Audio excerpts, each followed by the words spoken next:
일고잡기는 역사 이야기에서 유래한 성어로 가장 먼저 춘추 자시전의 장공 10년에 나옵니다.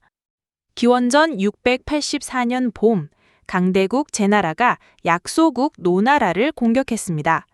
노나라의 장공은 직접 군대를 이끌고 장작으로 가서 전투에 대비했습니다.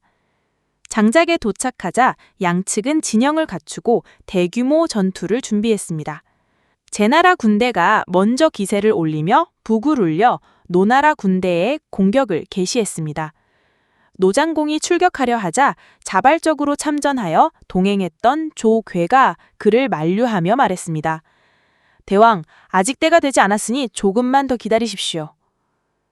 제나라 군대가 노나라 군대가 꿈쩍도 하지 않고 싸우러 나오지 않는 것을 보고 다시 북을 울리고 깃발을 흔들며 고함을 질렀습니다. 노장공이 또다시 싸우려 하자 조괴는 여전히 그에게 군대를 움직이지 말라고 했습니다. 제나라 군대는 노나라 군대가 여전히 진영에서 나오지 않는 것을 보고 다시 한번 북을 울리며 노나라 군대에 도전을 걸었습니다. 그러나 조괴는 또다시 노장공에게 군대를 굳건히 지키고 싸우지 말라고 명령했습니다. 제나라 군대는 세 차례나 공격을 준비했지만 노나라 군대가 응전하지 않는 것을 보고 사기가 크게 떨어졌고 매우 피곤해졌습니다. 곧바로 분위기가 침체되자 그들은 노나라 군대가 더 이상 싸우지 않으리라 생각하고 모두 자리에 앉아 쉬기 시작했으며 대오도 흐트러지기 시작했습니다. 이때 조괴가 즉각 결단을 내리며 노장공에게 말했습니다. 공격할 때가 되었습니다.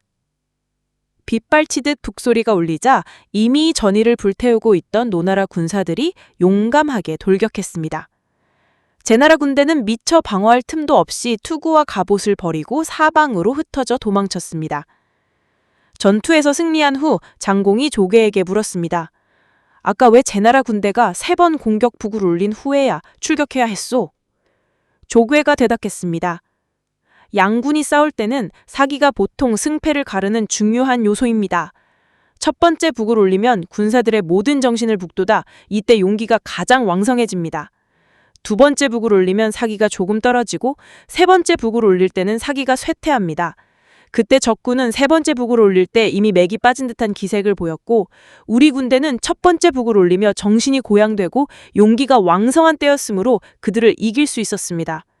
또한 제나라는 강대국이므로 전쟁 중에 예상치 못한 행동을 할 수 있습니다. 그들이 패퇴했다고 해도 속임수로 후퇴하는 것일 수 있으니 저는 그들의 수레바퀴 자국이 어지럽고 깃발도 쓰러진 것을 보고 그들이 진정으로 패퇴한 것임을 확신한 후에야 대왕께 추격하라고 말씀드렸습니다. 장공은 이 말을 듣고 조괴를 더욱 신뢰하게 되었습니다. 그 이후로 조괴를 더욱 중용했습니다. 이 성어의 의미는 주로 2가지입니다. 첫째, 무슨 일이든 일고잡기, 즉 한 번의 기세를 몰아 기회를 잡아야 합니다.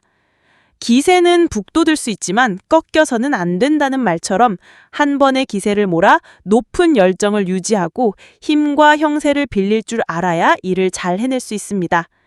모든 일을 미루면 핵심을 빠르게 파악할 수 없습니다.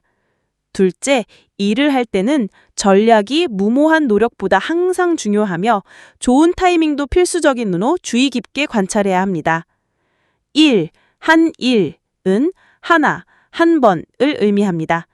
고, 북, 고는 북 또는 북을 치다는 뜻입니다. 작, 지을 작은 일으키다, 만들다, 하다는 뜻입니다. 기, 기운 기는 기운, 기세, 사기를 의미합니다.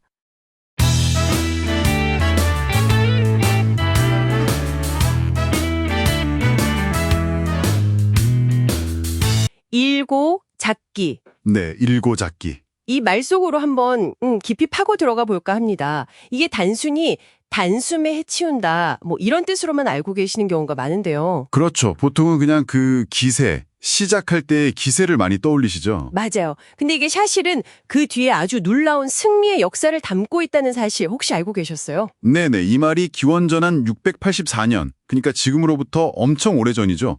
중국 춘추 시대의 장작전투라는 아주 극적인 사건에서 나왔습니다. 아, 장작전투. 네, 당시 약소국이었던 노나라가 강대국 제나라를 상대로 정말 기적 같은 승리를 거둔 이야기예요.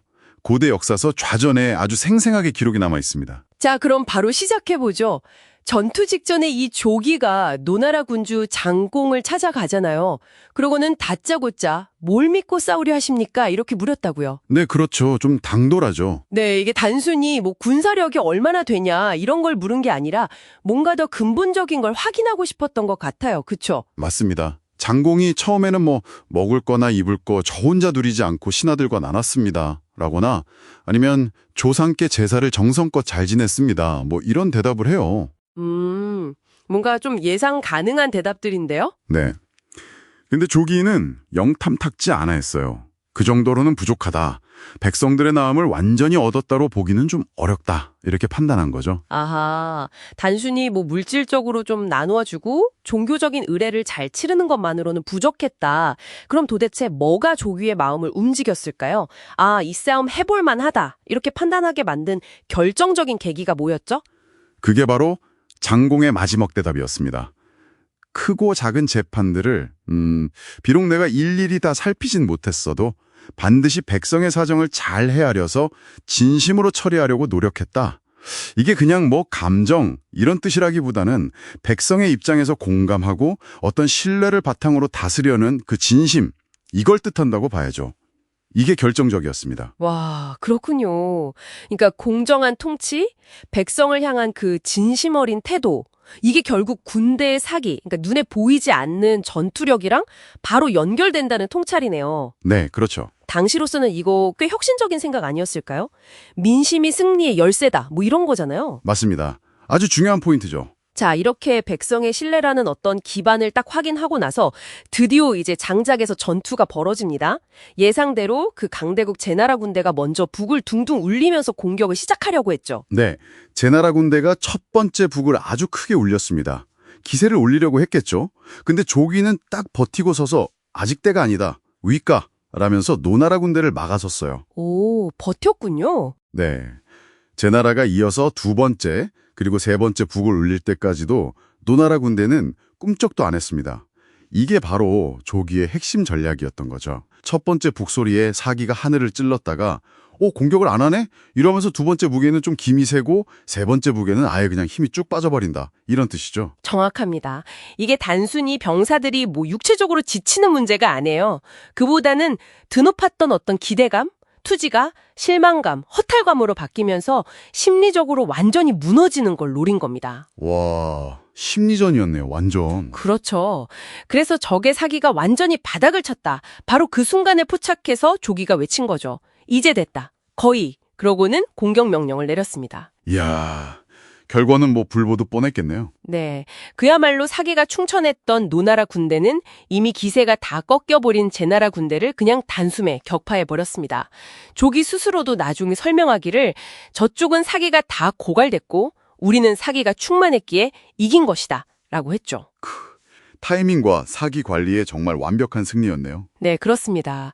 근데 저는 또 놀라운 게 전투에서 이겼잖아요. 근데 바로 추격하지 않은 점. 이것도 정말 대단한 것 같아요. 보통 승기를 잡으면 막 몰아붙이고 싶잖아요. 맞아요. 보통 그러기 쉽죠. 근데 조기는 거기서 또 한 번 신중함을 보입니다. 섣부른 추격을 아주 경계했어요. 왜냐하면 상대는 강대국이니까 혹시 후퇴하는 척하다가 매복 같은 걸 숨겨놨을 수도 있다. 이렇게 본 거죠. 오, 거기까지 생각을. 네. 그래서 직접 수레에서 내려가지고 제나라 군대가 물러간 흔적을 아주 꼼꼼하게 살폈습니다. 구체적으로 어떤 점들을 확인한 건가요? 적군의 그 수레바퀴 자국이 어지럽게 막 엉켜있는 거, 이걸 직접 보고 또 그 군대의 깃발들이 막 쓰러져서 나뒹굴고 있는 모습까지 눈으로 확인했어요. 아, 수레바퀴 자국이란 깃발 상태. 네. 이게 그냥 질서정연하게 후퇴하는 게 아니라 정말 혼란 속에서 허둥지둥 도망치고 있다는 명백한 증거잖아요. 그렇죠, 그렇죠. 이것까지 다 확인하고 나서야 됐다, 이제 추격해도 좋다고 명령을 내린 겁니다. 마지막까지 신중함을 잃지 않고 완전한 승리를 거두려고 했던 그 철저함이 정말 돋보이는 부분이죠. 와, 듣고 보니까 일고잡기라는 말이 단순히 그냥 시작할 때 기세 좋게 이게 전부가 아니었네요. 훨씬 깊은 의미가 있었어요. 네, 그렇습니다. 정리를 좀 해보자면 첫째는 그 진정한 힘의 원천은 공정한 통치에서 나오는 백성의 신뢰, 즉 정에서 온다는 거. 네, 리더십의 기본이죠. 그리고 둘째는 적의 심리를 정확히 읽어서 결정적인 타이밍, 그 쇠하고 갈해지는 순간을 포착해야 한다는 거. 그렇죠. 타이밍의 중요성. 그리고 마지막 셋째는 승리한 후에도 절대 방심하지 말고 냉철한 관찰, 그 천란과 기미를 통해서 완전한 마무리를 해야 한다는 거. 이 세 가지 지혜가 담겨 있는 거군요. 맞습니다. 특히 저는 그 리더의 공정함과 진심이 구성원들의 마음을 얻어서 강력한 힘을 발휘하게 한다는 점, 이게 시대를 초월하는 통찰이라고 생각해요. 전투 전에 조기가 뭘 확인했었나 생각해보면 결국은 민심을 얻는 것이 조직의 가장 큰 힘이라는 아주 오래된 진리랑 맞닿아 있는 거죠. 네, 정말 그렇네요. 오늘날 우리도 사실 알게 모르게 이 일고잡기의 원리를 적용하면서 살고 있는 것 같아요. 뭐 중요한 프로젝트 시작할 때나 아니면 새로운 공부나 운동 시작할 때 그 첫 에너지를 확 집중해서 추진력을 얻으려고 하잖아요. 여러분은 이 초기 추진력의 힘을 어떻게 활용하고 계신가요? 여기서 한 걸음만 더 나아가서 이런 질문을 던져보고 싶습니다. 조기의 전략을 보면 그 강력한 시작의 기세만큼이나 중요한 게 어쩌면 그 힘을 유지하고 때로는 기다리면서 상황을 읽는 신중함일지도 모른다는 생각이 들어요. 아, 시작만큼이나 유지하고 조절하는 능력? 네. 여러분의 삶 속에 있는 여러 도전 과제들에서 이 폭발적인 시작과 또 꾸준한 완주 사이의 균형점을 어떻게 찾아가고 계신가요? 어쩌면 이 기다림과 관찰의 지혜야말로 일고잡기를 진정으로 완성시키는 마지막 열쇠가 아닐까 한번 생각해 보시면 좋겠습니다.